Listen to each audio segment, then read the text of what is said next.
Hello everyone, welcome to our channel. आज हम आपके लिए लेकर आए हैं HPTGT के PYQs, एक कंप्लीट सेक्शन जो आपका प्रीवियस ईयर क्वेश्चन में आया है बायोलॉजी सब्जेक्ट के लिए।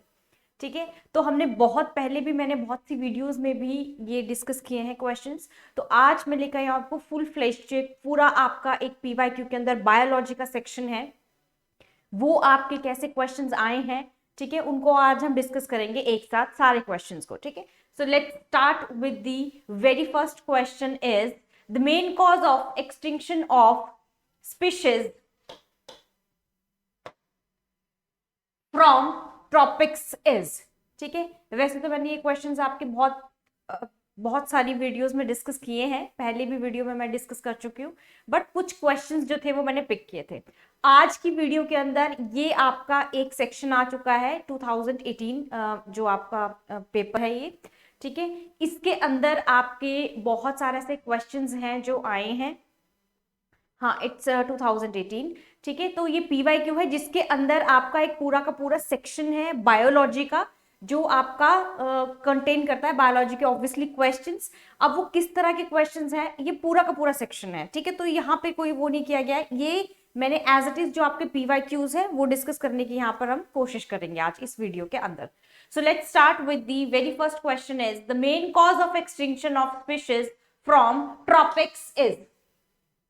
तो क्या मेथड है एलिमिनेशन का, एज वेल एज जब हम यहां बात कर रहे हैं एक्सटिंक्शन ऑफ स्पीशीज की, तो एक्सटिंक्ट का मतलब होता है किसी चीज का खत्म हो जाना, है ना। मतलब एक्सटिंक्ट मतलब बिल्कुल ही उसका क्या हो जाना, उसका आप ये कह सकते हैं कि उसकी जो स्पीशीज है वो बिल्कुल खत्म हो गई है, और अब वहां पर आपको कोई भी एक स्पीशीज भी उसकी हार्डली एक या दो स्पीशीज उसकी बची होंगी, that is called as extinct of species. तो मेन कॉज क्या है कि स्पीशीज जो होती है वो एक्सटिंक्ट हो जाती हैं। तो देखो, एफॉरेस्टेशन तो नहीं होगा, क्योंकि एफॉरेस्टेशन का मतलब होता है प्लांटिंग ट्रीज, तो ये तो नहीं है। ठीक है, और deforestation is called as the cutting of trees, है ना। डिफॉरेस्टेशन का मतलब होता है कटिंग ऑफ ट्रीज। ठीक है, ये हो सकता है। पोल्यूशन, पोल्यूशन से एक्सटिंक्शन नहीं होता है स्पीशीज का, दे गेट पोल्यूटेड, पर एक्सटिंक्शन नो। सॉइल इरोजन की बात करते हैं तो सॉइल इरोजन का मतलब होता है कि उसकी फर्टिलिटी से रिलेटेड है, तो एक्सटिंक्शन से ये रिलेटेड नहीं है। Then the correct answer is deforestation. So the correct answer for this question is deforestation, क्योंकि मेन कॉज जो है स्पीशीज के एक्सटिंक्ट का वो यही होता है। ठीक है, okay, moving towards next question. A phylum common to unicellular animals and plants. देखो, ये हम जब 5 किंगडम क्लासिफिकेशन करते हैं गिवन बाय आर.एच. विटकर, उसके अंदर फाइलोजेनेटिक रिलेशनशिप है, उसके अंदर आपने बहुत सारे जो ऑब्वियसली 5 हमने क्या किए किंगडम्स किए हैं। ठीक है, Monera, protista, fungi, plants and Animalia, Plantae Animalia. ठीक है, तो उसके अंदर ऐसी कौन सा फाइलम है जिसके कैरेक्टर्स जो है ये that is common to the unicellular यानी single cell animals as well as plants. तो जिसके अंदर यूनिसेलुलर एनिमल्स भी आते हैं और यूनिसेलुलर प्लांट्स भी आते हैं। तो आपको याद होगा कि जो क्लास करते हैं, या मैंने बहुत सी वीडियोस में जहां पहले भी डिस्कस किया, मैंने आपको डिटेल में वहां बताया है कि जो प्रोटिस्टा है it contains the unicellular plants as well as animals, क्योंकि प्रोटिस्टा के अंदर we usually study the aquatic organisms. ठीक है, मैंने ऐसे ही बताया हर एक वीडियो में। एक्वाटिक ऑर्गेनिज्म का मतलब है whenever I say organism it means plant as well as animal. तो ये दोनों का, और देखो पूछा भी यही है कि प्लांट और एनिमल जो यूनिसेलुलर हो, और प्रोटिस्टा के अंदर जो हम पढ़ते हैं इसके फीचर्स वो यही पढ़ते हैं कि इसके अंदर जो ऑर्गेनिजम्स होते हैं वो कैसे होते हैं, यूनिसेलुलर होते हैं। तो क्वेश्चन आपको फीचर्स से आया है, and the correct option is your protista. Next one is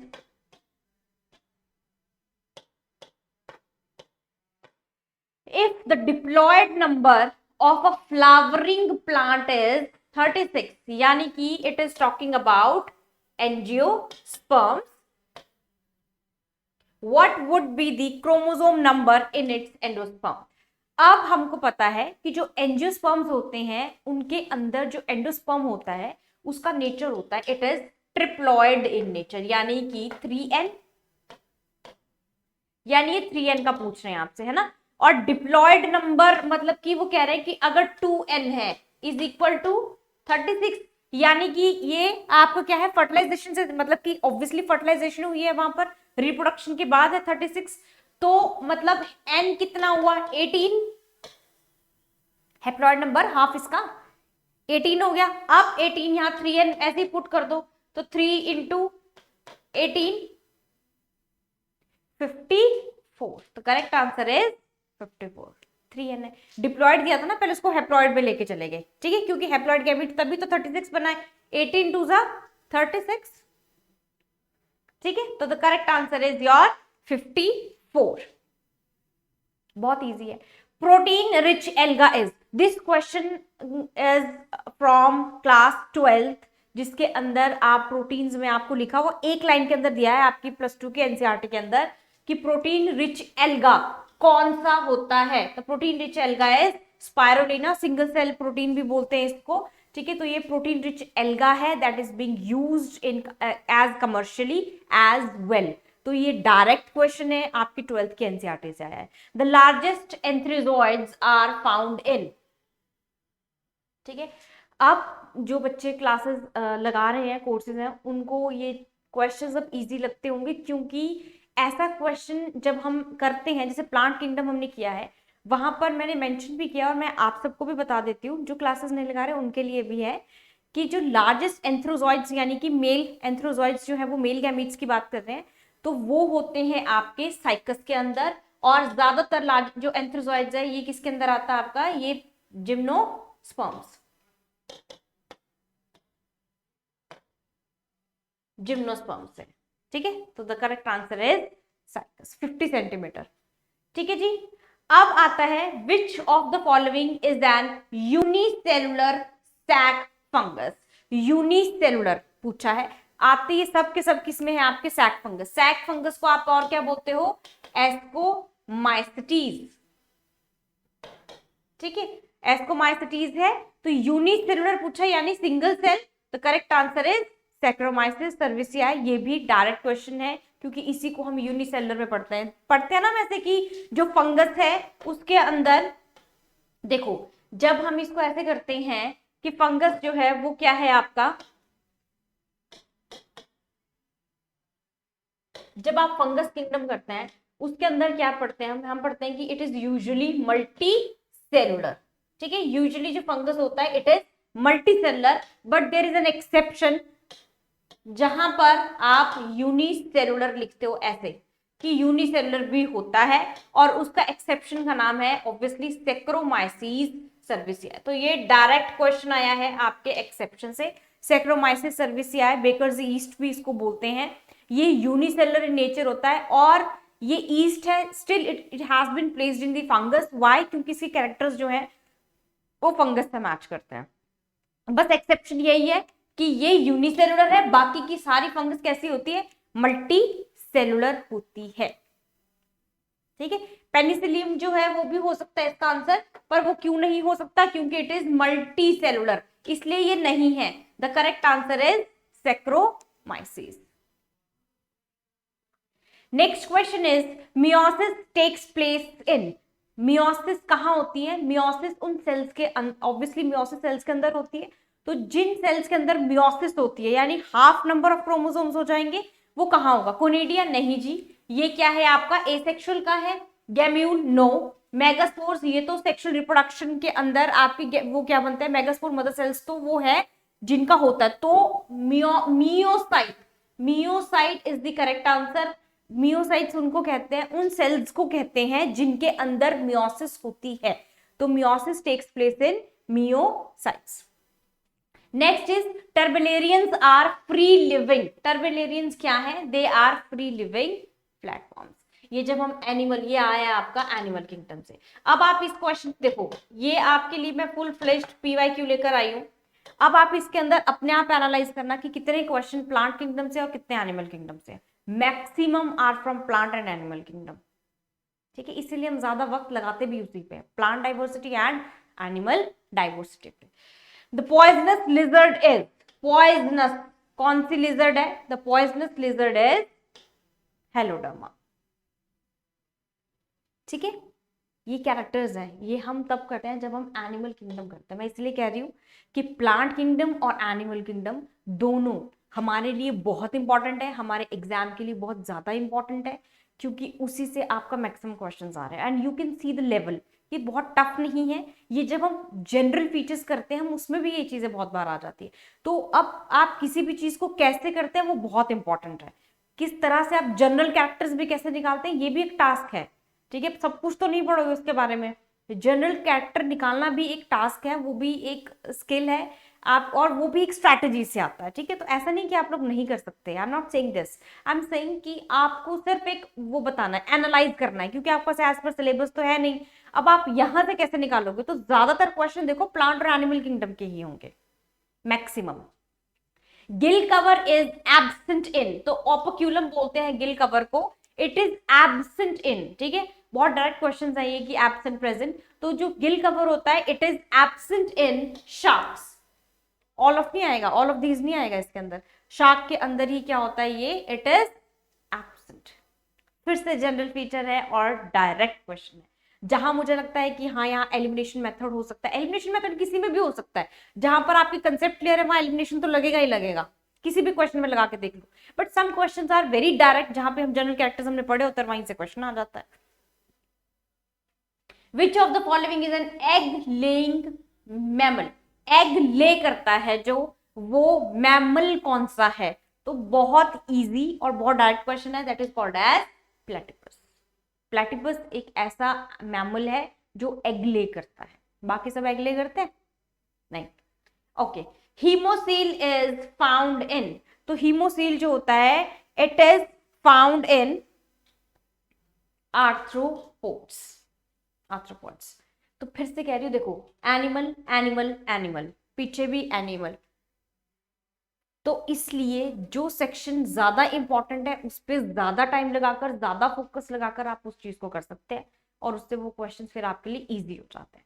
polyp face is absent in, देखो दो तरह के फेस होते हैं, एक होता है polyp and the next one is medulla, medusa, ठीक है।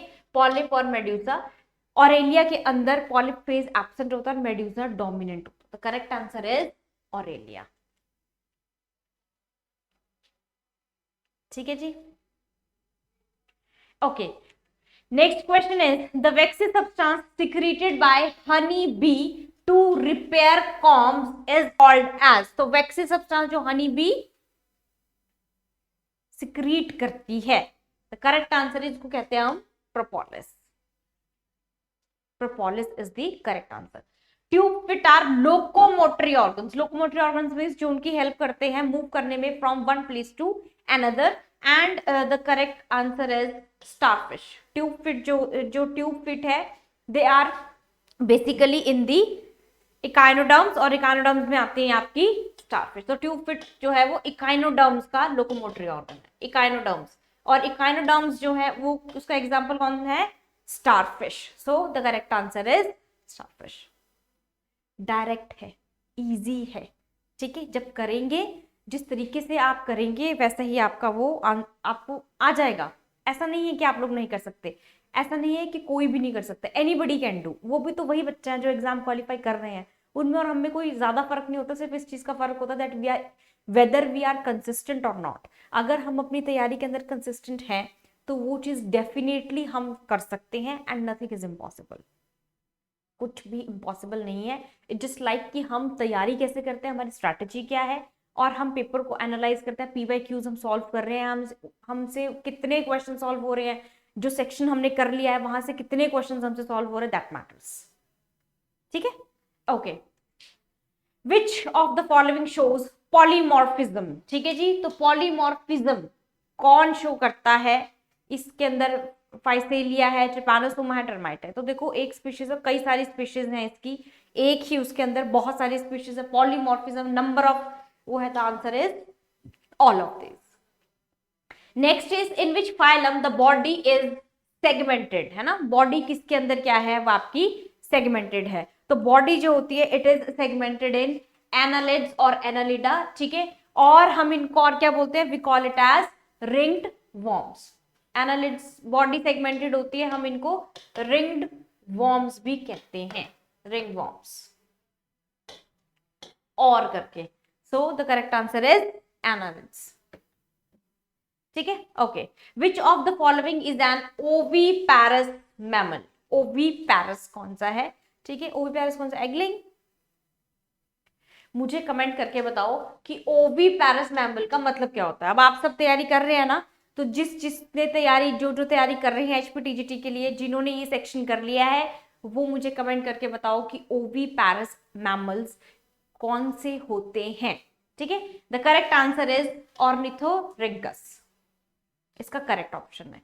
ठीक है, तो ओविपैरस क्या है, मतलब कौन से वो होते मैमल्स होते हैं, वो मुझे आप कमेंट करके बताएंगे। Next is which of the following is a flightless bird? एक ऐसा बर्ड जो फ्लाइटलेस है, फिर से animal kingdom, and the correct answer is Struthio. ठीक है, replum is present in the ovary of flower. कौन से फ्लावर की ओवरी के अंदर रेप्लम प्रेजेंट होता? तो it's a structure that is present in brassica family and the correct option is mustard. ये एंजियोस्पर्म्स के अंदर जब हम जनरल फैमिलीज करते हैं और उससे जनरल फीचर्स कैरेक्टर्स करेंगे, वहां पर ये चीजें आती हैं। ऑब्वियसली यूनिक फीचर तो करना पड़ेगा ना, तो यूनिक फीचर वहां से आता है। पेरिडर्म जो है वो एक बाहर आपकी एक आउटर लेयर जो है, या आप ऐसे कह सकते हो कि प्रोटेक्टिव लेयर बनाती है। तो it is formed by all of these, सारे फेलोजन, फेलोडर्म, फेलम, ये सब क्या बनाते हैं? आपकी outer layer, that is called as periderm या protective layer, you can say that. Structure से बाहर जो लेयर है that is called as periderm, या विद इन द स्ट्रक्चर भी होती है। ठीक है, तो पेरिडर्म बेसिकली एक वो है, लेयर है, लाइनिंग है, that is formed by the phellem, phelloderm, phellogen. तो आंसर होगा all of these. Next question is epiblema is characteristic of? Epiblema किसका कैरेक्टरिस्टिक है? तो एपिब्लेमा बनता है आपका मोनोकॉट रूट्स के अंदर, और बाद में ये आपका किसकी फॉर्मेशन करता है? रूट हेयर की। सो एपिब्लेमा, ये आप पढ़ते हो स्ट्रक्चरल ऑर्गेनाइजेशन ऑफ प्लांट्स, इसमें आप स्ट्रक्चर पढ़ते हो प्लांट का। ये आपका है क्लास 11th, और फिर थोड़ा सा ग्रेजुएशन वाला लेवल है, जहां पर आप उसकी वो करते हैं, स्ट्रक्चर ऑर्गेनाइजेशन करते हैं, स्ट्रक्चर करते हैं प्लांट का, internal structure. Jute fibres are obtained from? Jute fibres जो है वो किसका, कहां से ऑब्टेन किए जाते हैं? They are obtained from secondary phloem. ये आपके आते हैं जब आप प्लांट ग्रोथ एंड डेवलपमेंट वाला चैप्टर करते हैं, उसके अंदर जब आप एग्जाम्पल्स करते हैं, या आप ये कह सकते हैं कि जब आप टिश्यूज करेंगे, टिश्यूज के अंदर भी आप इन चीजों को पढ़ते हैं। तो ये आपका टिश्यूज से आया है, पर प्लांट टिश्यूज है। फिर से कह रही हूँ, प्लांट्स एनिमल्स में स्ट्रक्चर बहुत इंपॉर्टेंट है। यहां देख लो, एक एक क्वेश्चन स्ट्रक्चर से आया, ऐसा कोई क्वेश्चन नहीं है अभी तक जो आपको डाइजेस्टिव सिस्टम पे आया हो, सर्कुलेटरी सिस्टम आएंगे वो भी, पर वो एक एक क्वेश्चन और बहुत सिंपल है। प्लांट और एनिमल किंगडम कॉम्प्लेक्स है, और वो बहुत इजीली समझ नहीं आता है। ठीक है, मतलब ऑब्वियसली नहीं आता है एक बार में समझ, ना ही आप उसको एक बारी में ग्रास्प कर सकते हैं। सो वो ऑब्वियसली एग्जाम है, एग्जाम आपका कंडक्ट करवा रहे हैं, तो एग्जामिनर ऑब्वियसली क्वेश्चन ऐसा डालेगा जो कैसा हो, थोड़ा सा उसका लेवल हो, क्योंकि वो कम्पिटिटिव एग्जाम है, स्कूल का एग्जाम नहीं है जहां पर आपको सिर्फ कुछ भी लिख दिया और पास हो गए। मतलब टीचर क्या करता है, आपके एफर्ट्स को नंबर देता है। यहाँ आपके करेक्शन को नंबर दिए जाएंगे, आपको कितना कंसेप्ट क्लियर है उसके लिए आपको मार्क्स दिए जा रहे हैं। तो आपका कंसेप्ट क्लियर होना एग्जाम के लिए बहुत इंपॉर्टेंट है। और ऐसा नहीं है कि ये क्वेश्चंस जब आप करेंगे तो आपसे होंगे नहीं, होंगे। एक बार अपना सिलेबस करो, वापस इस वीडियो पर भी आओगे ना कभी, तो भी आपको फिर आप you will be able to solve the questions. ऐसा नहीं है कि आप नहीं कर पाओगे, you will definitely do it. Okay, next question is mast cell secrete. Mast cell क्या सिक्रीट करते हैं? देखो दो है वैसे तो, हेपेरिन और हिस्टामिन। मायोग्लोबिन तो आपका ये मसल से है, हीमोग्लोबिन एचबी ये भी नहीं होगा, ये भी नहीं होगा। हेपेरिन जो होता है वो बेसोफिल्स बेसिकली सिक्रीट करता है, पर मास्ट सेल ही है, पर फिर भी इनसे सुपीरियर एक और है, that is called as histamine. तो मास्ट सेल जो होते हैं they secretes the histamine, anti allergic है ये। ठीक है, तो मास्ट सेल क्या सिक्रीट करते हैं? आपके histamine. The correct answer is option C. Next question is compound eyes are found in? देख लो, आपके सामने है चीजें। Compound eyes are found in cockroach, animal, general features. अब कौन से एनिमल करने हैं, कौन से नहीं करने हैं, अगर किसी को ये क्वेश्चन है कि कौन से एनिमल करें, अब कैसे पता चलेगा कौन से एनिमल, अब तो ऐसे तो बहुत सारे हैं, फिर ज्वाइन द कोर्स, वहां आपको बताऊंगी कि कंपाउंड आइज जो आपके एनिमल्स हैं कौन सी चीजें करनी है और कौन सी नहीं करनी है, ऑब्वियसली ये पता होना चाहिए। और there is always a confusion कि हम क्या पढ़े क्या नहीं पढ़े, ठीक है। तो उसके लिए भी हम डेली क्लास में, मैं जब भी क्लास लेती हूँ तो मैं वहां मेंशन करती हूँ कि आपको क्या चीज करनी है और किस पे आपको कितना ज्यादा फोकस करना है और कितने ऐसे क्वेश्चंस है जो यू कैन सॉल्व, ठीक है। डायरेक्ट क्वेश्चन आ गए तो वेल एंड गुड, इनडायरेक्ट आते हैं तो डोंट वरी, वो भी सॉल्व हो जाएंगे, ठीक है। Okay, which of the following is the simplest amino acid, तो सिंपल वाला अमाइनो एसिड आपको ढूंढना है कौन सा है, तो सिंपल अमाइनो एसिड ही हम, ये भी जब हम अमाइनो एसिड्स करते हैं, this is now your something कि आपके वहां से आया है, अमाइनो एसिड से आया है, that is biomolecules and the correct answer is glycine. Quantasomes are present in, जिन्होंने क्लासेस लगाई हैं और या जो क्लासेस ज्वाइन कर चुके हैं, जो प्रैक्टिस कर रहे हैं, this question is for you people and for all of them also, but this question has been already discussed in class, मैं बहुत बार ये चीजें बता भी चुकी हूँ। क्वांटासोम्स जो हैं they are present in grana, chloroplast basically grana के अंदर होते हैं, ठीक है। तो correct answer is grana. Mitochondria के अंदर नहीं होते, ये तो सेलुलर रेस्पिरेशन और गोल्जी सिक्रीशन का काम करता है। स्ट्रोमा मैट्रिक्स कंटेन करता है और ये वाला तो नहीं होगा, the answer is grana. Thylakoids, उसके अंदर आपके क्या बनते हैं, quantasomes. A cell swells up when kept in, cell swell कर जाएगा कब, जब वो कहां रखा जाएगा, हाइपोटोनिक सॉल्यूशन के अंदर। हाइपोटोनिक मींस लेस सॉल्ट, है ना, वाइस वर्सा होता है, पानी की कॉन्सेंट्रेशन से भी देखा जाता है, वाटर पोटेंशियल से भी और सॉल्ट के कॉन्सेंट्रेशन से भी, है ना। और ये क्वेश्चन आया आपको सेल चैप्टर के टॉपिक के अंदर जिसका नाम है टोनिसिटी, मैं आपको यही रेफरेंस दे देती हूँ, ये आपको टोनिसिटी से आया है और ये हमेशा आता है, कुछ ना कुछ आता है। अभी जैसे इस पे आ गया, हो सकता है अब प्लांट सेल पे क्वेश्चन आ जाए, है ना, प्लांट लीफ पे कोई क्वेश्चन आ जाए, वो भी आ सकता है, you never know. Cell theory is not applicable for, cell theory is not applicable, किस पर सेल थ्योरी नहीं चलती या आप अप्लाई आप नहीं कर सकते, तो वो है वायरस, क्योंकि वायरस की बॉडी ज्यादातर it is made up of protein coated होती है, ठीक है, और आरएनए, और जबकि जहां देखो तो सेल वॉल, सेल मेम्ब्रेन, ये सब प्रेजेंट होता है। तो सेल का जो थ्योरी के पोस्टुलेट्स हैं वो आपके वायरस पे फिट नहीं बैठते हैं, तो it is not applicable for viruses. The enzyme that cuts DNA, जो डीएनए को कट करने में हेल्प करता है, ये आपका आरडीटी यानी रिकॉम्बिनेंट डीएनए टेक्नोलॉजी से क्वेश्चन है या बायोटेक्नोलॉजी से क्वेश्चन है, and the correct answer is endonuclease, ठीक है, क्योंकि लाइगेज तो ज्वाइनिंग में आता है, पॉलीमरेज आपका सिंथेसिस में काम आता है। So the correct answer is restriction endonuclease. Next is a plant cell attains turgidity, turgid यानी कि वो सॉलिड, टर्जिड कब होगा प्लांट सेल, जब वो क्या होगा, due to the endosmosis. Turgid बहुत, जैसे ये सेल है ना, सेल के अंदर अगर आप हवा भरते रहो, उसके पानी भरते रहो तो क्या हो जाएगा, टर्जिड हो जाएगा, टर्जिडिटी अटेन कर देगा। तो जब कोई चीज क्या होगी, इनवर्ड डायरेक्शन में जाएगी। सो the correct answer is endosmosis. The factor most important in regulating transpiration is, अगर ट्रांसपिरेशन है तो क्या सबसे ज्यादा इंपॉर्टेंट है, मोस्ट इंपॉर्टेंट, तो most important is relative humidity. Humidity बहुत इंपॉर्टेंट है अगर आप क्या कर रहे हैं, ट्रांसपिरेशन पढ़ रहे हैं उसके अंदर, ठीक है। Boron in green plants assist in, boron जो है ग्रीन प्लांट्स के अंदर वो कहां असिस्ट करता है, तो it assist in the sugar transport. Again a direct question, जहां पर आप क्या करते हो, ये आपका देखो, एक तो ट्रांसपिरेशन वाला तो ये क्वेश्चन हो गया आपका, ट्रांसपिरेशन, फोटोसिंथेसिस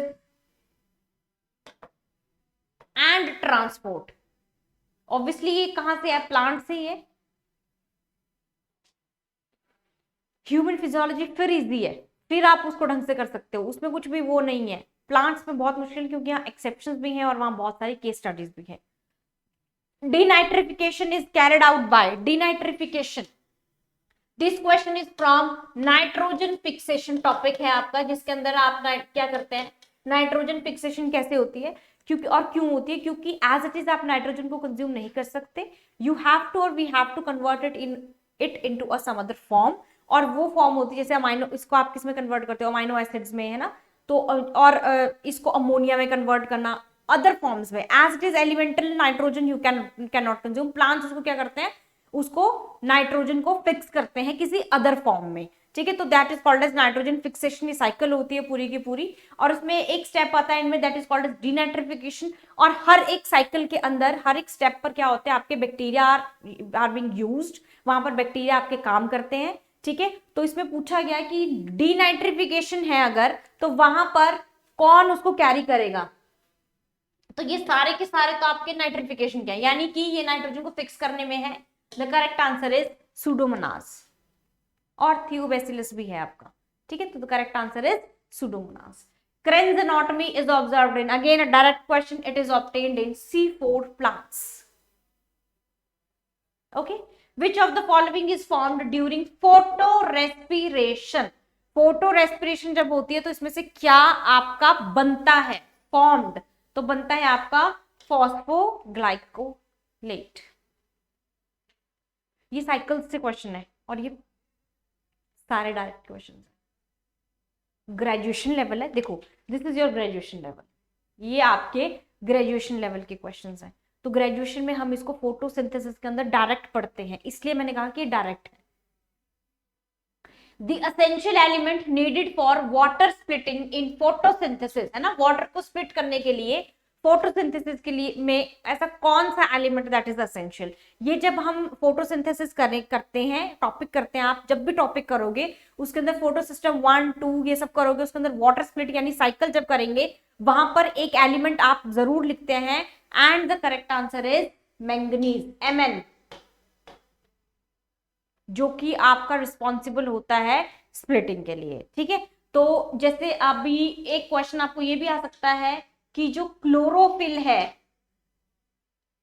ये ग्रीन कलर क्यों देता है, ग्रीन कलर ही क्यों देता है, मुझे कमेंट करके बताओ. अगर आपने फोटोसिंथेसिस किया है, आप लोग जो भी बच्चे टीजीटी के लिए प्रिपेयर कर रहे हैं, जो ये वीडियो देख रहे हैं, इफ यू पीपल नो कि क्लोरोफिल जो है इट इज, है ना, क्लोरोफिल का जो स्ट्रक्चर है उसके अंदर जो एलिमेंट है, जो इंपॉर्टेंट एलिमेंट है वो कौन सा है, बेसिकली आपको वो बताना है, तो कौन सा एलिमेंट है क्लोरोफिल के स्ट्रक्चर में होता है और उसकी वजह से ग्रीन कलर है, तो मुझे एलिमेंट बताओ. ये क्वेश्चन भी आ सकता है आपको, इट इज इंपॉर्टेंट कि जो आपका chlorophyll it gives green colour to the plants ना, थैलाकॉइड्स होते हैं, ये तो हमें पता ही है. तो अभी ये बताओ कि क्लोरोफिल के अंदर कौन सा एलिमेंट प्रेजेंट होता है, क्लोरोफिल के अंदर कौन सा एलिमेंट, एसेंशियल एलिमेंट जो है वो प्रेजेंट होता है या नहीं होता है, वो भी बताओ. The site of glycolysis, again a direct question, आपकी ग्रेजुएशन की बुक के अंदर जोलॉजी पार्ट से है ये, सबसे पहली लाइन ग्लाइकोलिसिस में यही होती है, it takes place in cytoplasm, पहली लाइन आपकी ग्रेजुएशन के अंदर यही है जोलॉजी के अंदर, ठीक है, it takes place in cytoplasm, जहां पर glucose is being converted into 2 molecules of pyruvic acid, ठीक है. Okay, next is induction of flowering by low temperature treatment. अगर कोल्ड में, लो टेम्परेचर मींस कोल्ड ठंडा हो गया, उस ट्रीटमेंट में उसको क्या कहते हैं, उसको कहते हैं आप वर्नलाइजेशन, जहां पर आप कोल्ड ट्रीटमेंट देते हो फॉर दी फ्लावरिंग, ताकि उसमें क्या हो, फ्लावरिंग हो प्लांट के अंदर, ठीक है. Next question is gibberellin was first discovered by, this question is from class 11 plant growth and development. जब आप जिबरलिन वाला करते हैं वहां पे आपको बैक्टीरियल डिजीज आती है, आपको पूरा बताया गया है कि वहां से जिबरलिन कहां से लिया गया, तो it has been discovered from the fungus Gibberella fujikuroi, तो ये आपका इट हैज बीन एक्सट्रैक्टेड और फ्रॉम दिस योर फंगस, तो जिबरलिन वहां से है. This is from your class 11th chapter plant growth and development, hormones वाला जो चैप्टर है, जहां पर आप 5 तरह के हार्मोन्स पढ़ते हैं, फाइटो हार्मोन जो आपके एसेंशियल है आपके प्लांट ग्रोथ के लिए और डेवलपमेंट के लिए, वहां से जिबरलिन से आपको डायरेक्ट क्वेश्चन है, एनसीईआरटी से आया है, ये भी बता दिया. Call cytokinin in human being stimulate, ये क्या, देखो इसका मतलब ही क्या होता है, इट इज द मूवमेंट, मतलब कि इनिशिएटिंग या आप ये कह सकते हैं कि स्टिमुलेटिंग द गॉल ब्लैडर, तो आंसर इज गॉल ब्लैडर। बाद में वो सिक्रीट करता है आपके बाइल जूसेस। तो बाइल सिक्रीशन को नहीं, बट स्टिमुलेट किसको करेगा, गॉल ब्लैडर को स्टिमुलेट करता, तब वो सिक्रीट करता है आपके बाइल्स। ठीक है, so correct answer is gall bladder. Among mammals a significant role in the digestion of milk. Digestion of milk specially ना ये बेबीज के अंदर होता है, डाइजेशन ऑफ मिल्क के लिए। वैसे भी डाइजेशन ऑफ मिल्क के लिए कौन सा एंजाइम जो है वो यहाँ यूज होता है, ये तो अमाइलेज तो कार्बोहाइड्रेट्स के लिए, तो ये तो नहीं होगा। वैसे भी डायरेक्ट क्वेश्चन है, करेक्ट आंसर इज रेनिन। अब यहाँ पर एक नोट करने वाली बात है, दो तरह के रेनिन होते हैं, एक है ये रेनिन और एक है ये वाला रेनिन। दोनों में फर्क क्या है, डबल एन का। दिस इज योर एंजाइम जो मिल्क के लिए है, and this is the enzyme जो आपकी एक्सक्रीटरी सिस्टम में प्रेजेंट होता है। तो दो तरह के आपके रेनिन है, ये आपको दोनों पता होना चाहिए। क्वेश्चन में पूछा गया है, आंसर है आर डबल एन, यानी मिल्क के लिए ही पूछा गया है। ठीक है, अगर यहाँ सिंगल एन होता और यहाँ ऑप्शन नन ऑफ दीज होता और ये ऐसे होते और यहाँ सिंगल होता ऐसे ऐसे, तो नन ऑफ दीज होता, ये रेनिन नहीं होता, ये वाला रेनिन नहीं है, ये तो किडनी वाला है, इसलिए मैंने आपको ये चीज बताई है। अगर डबल एन है, that is why it is the correct answer, क्योंकि यही आपका मिल्क के लिए होता है। Glisson's capsule in human being is associated with liver. Digestive system से आया है और डायरेक्ट क्वेश्चन है, लिवर के अंदर होता है। The alveoli of lungs in human beings are lined by, this is your again from the tissues chapter। ठीक है, टिश्यूज से आपको क्वेश्चन आया and the answer is squamous epithelium. Tissues chapter जब आप करते हो वहां पे एग्जांपल्स होते हैं कि कौन कौन से टिश्यू से कौन सा बना होता है, तो वहां पे लिखा होता है कि जैसे स्क्वैमस जब आप पढ़ते हो तो उसके अंदर आपको एग्जांपल में आप पढ़ते हो कि एल्वेलाई ऑफ लंग्स के अंदर भी स्क्वैमस एपिथेलियम ही प्रेजेंट होता है। तो lymphoid tissues in humans is found in thymus, tonsils, lymph node. तो लिम्फोइड टिश्यूज तो सारी जगह होते हैं, all of these is the correct option. Erythropoietin in humans is secreted from, कहां से सिक्रीट होता है आपका एरिथ्रोपोइटिन, ये बताओ कहां से सिक्रीट होता है आपका erythropoietin. Pituitary gland, pancreas, adrenal gland और kidney. If somebody knows please comment।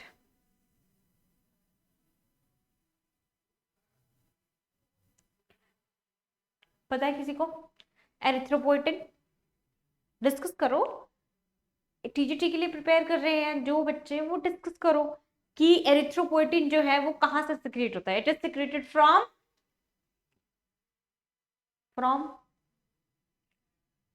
Kidney, बाद में फिर वो बोन मैरो के अंदर आरबीसीज की फॉर्मेशन के लिए। ठीक है जी, okay. Next is the yellow colour of human urine is, human के यूरिन का कलर येलो होता है ड्यू टू दी, किसकी वजह से, a pigment called as urochrome. ये मैं पहले भी बता चुकी हूँ, ये क्वेश्चन शायद मैंने पहले भी डिस्कस किया है। ठीक है जी, okay. Next is Bidder's canal is present in, so this is your, ये जोलॉजी का आपका क्वेश्चन है जहां पर आप एनिमल्स करते हैं। This is from your graduation level, मैं पहले ही बता देती हूँ। सो इट इज, और ये शायद आपको प्लस वन की बुक में भी मिल जाए कहीं, एक आधी लाइन लिखी हो कहीं पर। तो it is present in the kidney of frog, correct answer is kidney of frog. Glenoid cavity is found in, है ना, ह्यूमन के अंदर ग्लेनॉइड कैविटी कहां प्रेजेंट होती है। सो इट इज प्रेजेंट इन, ये तो रिब्स के अंदर है, सो it is present in pectoral girdle. Structure है ये, जब आप ह्यूमन स्ट्रक्चर करते हो, स्केलेटन सिस्टम करते हो, वहां आता है ये, तो ये इसलिए ये वो चीजें हैं। तो जिन बच्चों ने कर लिया है ना, उनको पता होगा कि ये कोई बहुत मुश्किल क्वेश्चंस नहीं है, पर बहुत इजी भी नहीं है उनके लिए जिनको ये नहीं पता लग रहा है कि पढ़ना कैसे है या क्या पढ़ना है। देखो, हर चीज से ज्यादा इंपॉर्टेंट है किसी भी कॉम्पिटिटिव एग्जाम के लिए क्या नहीं पढ़ना है। अब आप उसमें अगर टाइम वेस्ट करते रहेंगे, कहीं और टाइम लगा रहे हैं, तो फिर वो आपको लगता है मैंने पढ़ाई भी इतनी की फिर भी मेरे मार्क्स नहीं आए। पढ़ाई तो की थी, पर पढ़ा क्या था वो भी तो रेलिवेंट है। जो एग्जाम के लिए इंपॉर्टेंट था आपने वही नहीं पढ़ा, और उसके बाद आप ये कंप्लेंट करते हो मैंने बहुत पढ़ा और मेरा हो गया, तो फिर my dear friends you know कि गलती किसकी है। और मैक्सिमम बच्चे ये गलतियां करते हैं कि वो पढ़ते तो हैं, पढ़ने में उनकी कोई प्रॉब्लम नहीं है, मेहनत में कोई कसर नहीं है आपकी, आप बहुत अच्छे से कर रहे हैं, पर क्या करना है अगर यही नहीं पता होगा तो फिर वो वेस्ट है। हवा में दौड़ने से जब तक आपका एम नहीं पता, आपको दौड़ना किस तरफ है, जाना किस तरफ है, यूं ही सड़क पे चलते रहना, कोई एनर्जी तो एनर्जी वेस्ट करना हुआ। और फिर आप ये कहें कि मैं तो सारा दिन आई वॉज बिजी, तो busy where, I am busy for what, कुछ नहीं है ना। तो जब पता हो कि I am busy, I was busy in my work, कि मैं वहां था या वहां थी, अपनी डेस्टिनेशन पे थे, तब आपकी एनर्जी का जो इनपुट है वो आउटपुट में कन्वर्ट होगा। यूं ही घूमते रहोगे, यूं ही किताबें खोल के बैठे हो, जो पढ़ना था वो पढ़ा नहीं, जो नहीं पढ़ना था वो पढ़ी जा रहे हो, उस पर टाइम वेस्ट है। ठीक है, सबको लगेगा भाई पढ़ता तो था या पढ़ती तो थी पर हुआ नहीं। वो इसलिए नहीं हुआ क्योंकि कुछ ना कुछ प्रॉब्लम होगी, डेफिनेटली होगी।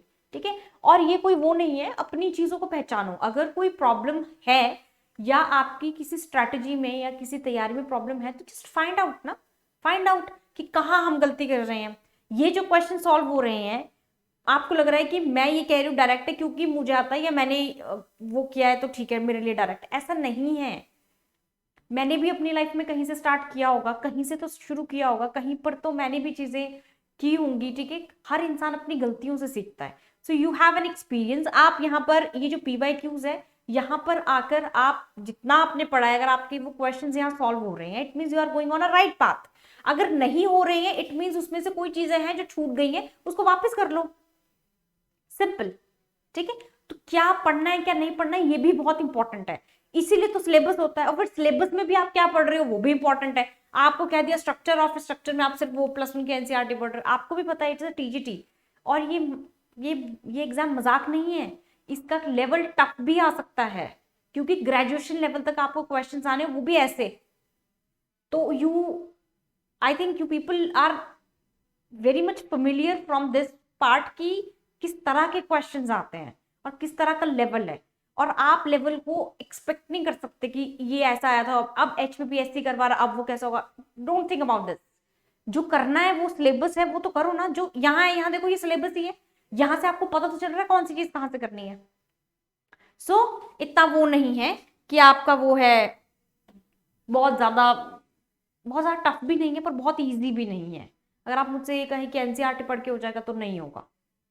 अगर आप ये सोचते हैं कि सिर्फ एनसीईआरटी पढ़ के होगा, तो नहीं होगा, नहीं होगा, नहीं होगा। ग्रेजुएशन का करना पड़ेगा, और कितना करना पड़ेगा, आपको डीप करना ही पड़ेगा, आपके पास ऑप्शन नहीं है। ठीक है, okay. So moving towards next question is arbor Vite is a part of. देखो आर्बर विटे जो है ऑसिपिटल लोब के नीचे बिलो प्रेजेंट होता है। This is from your CNS, central nervous system से आपका क्वेश्चन है, और human animal central nervous system वहां से है, and the correct answer is cerebellum. ठीक है, ये हेल्प करता है आपका टू हेल्प दी, मतलब इसको it helps in to cure the scurvy as well as, और इसके अंदर it is also called as tree of life, और it is also called as tree of life. Tree of life भी बोलते हैं आर्बर विटे। ठीक है, ये हम करते हैं CNS के अंदर। ठीक है, which of the following is not a hereditary disease. ये सब हेरिडिटरी है ना, एक्स लिंक्ड, रिसेसिव, डोमिनेंट, ये सारे लिंक्ड है, बस क्रेटिनिज्म नहीं है क्योंकि it is related with the hormones, so it is not a hereditary disease. Next question is which hormone is modified amino acid. Modify किया गया है, मॉडिफाइड, वैसे तो अमाइनो एसिड्स ये सारे, मॉडिफाइड कौन सा है, answer is epinephrine is the modified amino acid. ये हम करते हैं बायोमोलिक्यूल्स के अंदर, करते हैं, don't worry. The fleshy edible part of an apple is, angiosperm का क्वेश्चन है। फ्लेशी पार्ट जो है वो हम कौन सा है एडिबल है जो एप्पल के अंदर, that is called as thalamus. ठीक, okay. Animals giving birth to young ones, जो यंग वंस को बर्थ देते हैं उनको क्या कहते हैं, उनको कहते हैं विविपेरस। ये आपका रिप्रोडक्टिव सिस्टम से है, और इसके अंदर आप क्लास 12 के अंदर भी होगा आपको ये है। ठीक है, next is during microsporogenesis meiosis occurs in. Meiosis means reductional division, पहला पॉइंट। दूसरा माइक्रो है, माइक्रोस्पोर्स बनते हैं, तो माइक्रोस्पोर्स कहां से बनेंगे, meiosis, that is microspore mother cells, यहां पर होगी आपकी मियोसिस, फिर बनेंगे हैप्लॉइड स्पोर्स। ठीक है, heterotrophic fungi can live as, अगर हिट्रोट्रॉफिक है, हिट्रो का मतलब है डिफरेंट, और मतलब कि अदर ऑर्गेनिज्म पे वो डिपेंड करते हैं, तो फंगस वो कैसे हो सकता है, तो अदर होगा तो सेप्रोफिटिक डेड एंड के अदर पे ये भी होगा, सिम्बायोटिक मतलब दूसरे के साथ दोस्ती करके एसोसिएशन ये भी होगा, पैरासाइट दूसरे की बॉडी पर, तो ये तो सबके सब क्या है आपके हिट्रोट्रॉफिक नेचर के आगे फीचर्स है, तो answer will be all of this, तो correct option is this one, all of this. A haploid plant, haploid का मतलब है वो कह रहे हैं कि एन नंबर है, एन है, प्रोड्यूसेस मेल और फीमेल गैमेट्स बाय, तो हेप्लॉइड में क्या होता है आपकी, that is mitosis, same number chromosomes रहते हैं ना, तो वो माइटोसिस होता है, हेप्लॉइड है उसके अंदर मियोसिस नहीं होगी, मियोसिस कैसे होगी हेप्लॉइड के अंदर, फिर वो कितने मतलब मियोसिस का मतलब क्या होता है, नंबर हाफ हो जाता, ऑलरेडी वो एन है, वो इससे हाफ क्या होएगा वो, तो correct option is mitosis. Binary fission ये नहीं होगा क्योंकि ये आपका वेजिटेटिव और एसेक्सुअल के अंदर आता है, मियोसिस नहीं हो सकता क्योंकि ऑलरेडी क्या है आपका हेप्लॉइड है, एन है, इससे नीचे नहीं जा सकता, ए माइटोसिस तो फिर माइटोसिस हो रहा ही नहीं है, तो correct option is mitosis. Next is the entry of pollen tube into ovule, ठीक है, पोलन ग्रेन्स आ रहे हैं ओव्यूल के अंदर, बट कहां, थ्रू माइक्रोपाइलेंड, उसको आप क्या कहते हो, this is called as porogamy, ये भी आपका रिप्रोडक्टिव स्ट्रक्चर से है in the plant cells. Which of the following is not a male accessory या एक्सेसरी ग्लैंड, तो ये सारे सेमिनल वेसिकल प्रोस्टेट बल्बोरेथल जो है ये सारे के सारे कोपर्स ग्लैंड बोलते हैं इसको, या but this is in the female, तो this is the correct option, that is ampulla, ये नहीं है, ये मेल रिप्रोडक्टिव सिस्टम का पार्ट नहीं है, ampulla is the correct. Direct question और बहुत इजी क्वेश्चन, ये तो स्ट्रक्चर से है, ये तो पहले पढ़ते हो आप, मेल फीमेल में जब पढ़ते हो वहीं पर देख लेते हो कि क्या मेल के अंदर आता है और क्या फीमेल के अंदर आता है, तो ये तो डायरेक्ट है, ये तो इजी है। ग्राफियन फॉलिकल्स या Graafian follicles are found in, कहां होते हैं ग्राफियन फॉलिकल्स, ओवरीज के अंदर of mammals, testis of mammals no, frog no, liver of mammals no, ovaries of mammal. Oral contraceptives are prescribed in females to check, check का मतलब है to stop, तो oral contraceptive pills क्यों लेते हैं, ताकि क्या ना हो सके, ओव्यूलेशन, इम्प्लांटेशन तो बात की बात है यूट्रस के अंदर, फर्टिलाइजेशन नन ऑफ दिस तो वैसे ही नहीं है, ओव्यूलेशन है तो है, अगर ओव्यूलेशन की जगह कुछ और होता फिर शायद इसका आंसर नन ऑफ दिस हो जाता। फिर gynaecomastia is a common feature seen in, देखो गायनोमेस्टिया क्या होता है, इसके अंदर आपकी डेवलपमेंट होती है ब्रेस्ट की इन मेल्स, तो किसके अंदर होता है, एक्स क्रोमोसोम जब डेवलप होता है that is called as Klinefelter syndrome के अंदर, सो इसका आंसर है Klinefelter syndrome. Antibodies resemble with which type of the following shape, antibodies की शेप क्या होती है, ऐसे बनाते हो ना antibodies, so it is which kind of shape, B, correct option is Y. If the base sequence of a codon in messenger RNA, ये question देख लेते हैं, मैसेंजर आरएनए का जो कोड है वो है 5 प्राइम टू 3 प्राइम, 5 टू 3 और बीच में है AUG, the sequence of transfer RNA pairing with it must be, अब देखो ट्रांसफर आरएनए का काम क्या होता है, ट्रांसफर आरएनए की 2 आर्म्स होती हैं, एक का काम होता है आपका एंटीकोडोन बनाना और एक का होता है ट्रांसफर करना, जो कि आपकी प्रोटीन्स बन जाती है in the RNA, ribosomal RNA जो प्रोटीन्स बनाता है वो ट्रांसफर आरएनए की सेकंड आर्म लेकर जाती है, फर्स्ट आर्म एंटीकोडोन्स बनाती है, एंटीकोडोन होगा तो ये कोडोन है, इसके अपोजिट बनेगा एंटीकोडोन, यानी कि कौन सा बनेगा, ये 5 to 3 है तो ये क्या बनेगा 3 to ऑब्वियसली 5, और सी के अपोजिट ए के अपोजिट यू के अपोजिट ए, जी के अपोजिट सी, ठीक है। अब ऐसा ऑप्शन है क्या यहां पर, नहीं है, 5 प्राइम यूएसी है लेकिन 5 प्राइम टू 3 प्राइम है, नहीं जी, दूसरी डायरेक्शन क्या बनेगी 3 to 5। अब जरा ऐसे करके देखो ऑप्शन कौन सा है, 5 to 3, वो रहा बी ऑप्शन, यूएसी 2 में ही है, तो ये तो नहीं है, ये तो वैसे डिस्क्वालीफाई हो गए। अब इन 2 में से एक है 5 prime to 3 prime, 5 prime to 3 prime दोनों है, लेकिन यूएसी के अंदर तो इसके अंदर है, तो ये तो नहीं होगा क्योंकि 5 to 3 है, 3 to 5 होता तो शायद ठीक होता, बट ये नहीं है। हम इसको और कैसे लिख सकते हैं, मैं इसको और ऐसे नहीं लिख सकती, 5 प्राइम टू 3 प्राइम मुझे लिखना हो तो मैं यहां से शुरू करूंगी CAU। ये ऑप्शन है, बिल्कुल है। The correct option is B. तो आप इसको ऐसे भी लिख सकते हैं। So the correct option is, थोड़ा सा कॉम्प्लिकेट कर दिया, देखो ट्विस्ट किया है और हमें लगा इसमें तो कुछ भी नहीं है और जल्दबाजी में हो सकता है कि हम इसको करके आए, पर ऐसा नहीं होता है। अगर कोडोन एंटी कोडोन बन रहा है तो ऑब्वियसली डायरेक्शन भी तो बदलेगी, तो डायरेक्शन बदलना बहुत जरूरी है। 5 प्राइम टू 3 प्राइम, तो अगला क्या बनेगा 3 टू 5। तो आप देखो 3 टू 5 UAC, तो it's correct answer is this one. Next is the coding segment of DNA. Introns को तो रिमूव कर दिया जाता है, रेप्लिकॉन तो रेप्लिका करने वाला है, म्यूटॉन जो इसकी म्यूटॉन नहीं है। The correct answer is exon that contains the proteins. तो डीएनए का जो सेगमेंट, जो कोडिंग सेगमेंट है, that is called as exon. Initiating force of evolution, evolution का इनिशिएटिंग फैक्टर क्या है? फोर्स, किसकी वजह से एवोल्यूशन होता है, चेंजेस किसकी वजह से चीजें जो मॉडिफाई होती है वेरिएशन की वजह से। जब चीजें वेरिएट करने लगती हैं, अलग अलग आती हैं, that is called as variation. Which one of the following is a living fossil? तो लिविंग फॉसिल में आता है आपका cycas gymnosperms. AIDS is due to, किसकी वजह से होता है? किलर टी सेल्स की वजह से? नहीं जी, हमें इतना पता होता है कि ये जो आपका एड्स है ना, it is due to the, ये भी आप एड्स जब आप पढ़ते हो ह्यूमन डिजीजेस और पैथोजेंस, उसमें जब हम एड्स पढ़ते हैं वहां मेंशन होता है मैकेनिज्म में कि इम्यूनोलॉजी के अंदर कि there is a destruction of helper T cells. तो correct answer is destruction of helper T cells. Next is cryopreservation is done at temperature. ये भी बहुत बार हमने किया है, लिक्विड नाइट्रोजन -196 डिग्री सेल्सियस।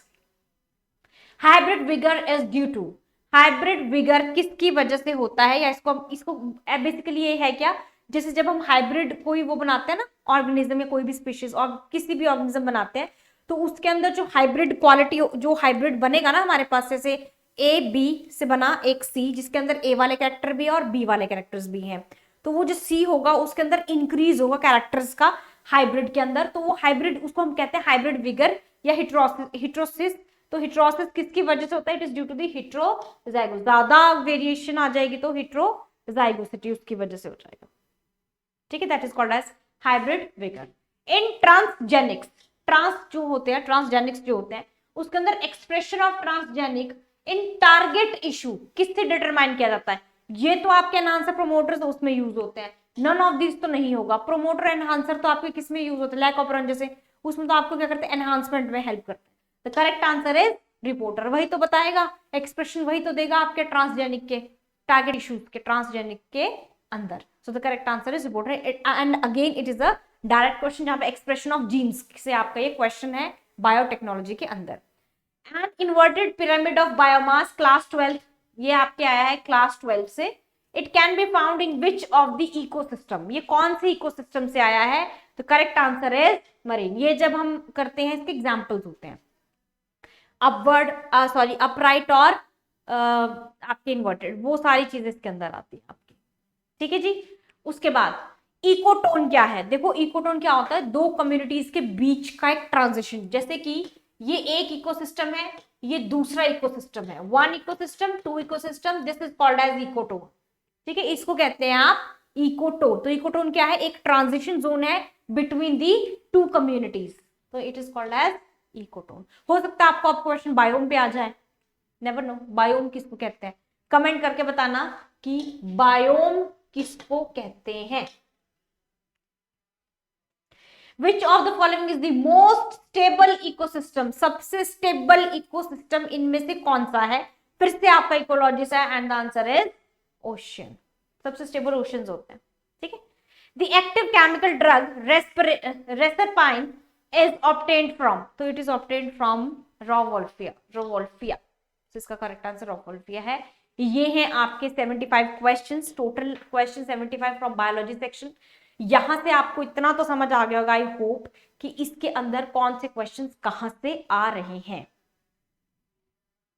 बहुत ज्यादा मुश्किल नहीं है पर बहुत इजी भी नहीं है। ठीक है, तो आपको ये चीजें पता अब समझ आ गया होगा कि कौन सी चीज कहाँ से आ रही है। अगर आपको कोई डाउट है तो यू पीपल कैन आस्क, ठीक है। और अब यहाँ से आपको इतना तो पता चल गया सिलेबस क्या है, आपका सिलेबस भी यहाँ पर पता चल गया। प्लांट और एनिमल आपको सबसे अच्छे से और बहुत अच्छे से करने हैं, ठीक है। प्लांट और एनिमल डाइवर्सिटी को बहुत अच्छे से कीजिए और कीप ऑन प्रैक्टिसिंग। पीवाईक्यूज कीजिए, एक और पीवाईक्यूज भी लेकर आऊंगी, ठीक है। ये एक पूरा पैटर्न है आपका पीवाईक्यू का, and if I am not wrong it's 2018 only, so don't worry, उससे फर्क नहीं पड़ता। फर्क ये पड़ता है कि आपका जो ये क्वेश्चन पेपर है ये ईयर से फर्क नहीं पड़ता, बट इतना देखो कि ये जो पीवाईक्यूज है वो एक सेक्शन है पूरा, ये कहीं से वो कोलैबोरेटेड नहीं है, ये एक पेपर के अंदर पूरे के पूरे जो 75 क्वेश्चंस है वो आए हैं। इससे अब आपको समझ आएगा कि कौन सा पैटर्न कहां पर है और क्या चीजें रेलिवेंट है, कौन से फील्ड आपको करने हैं कौन से नहीं करने हैं, ठीक है। तो that was all about for today's lecture. I hope that you people are getting my points and enjoying my videos. Thank you for actually listening to me and showing some kind of patience, and thank you, take care, all the best. People are preparing for HPDGT, all the best, all the very best. Thank you and have a nice day.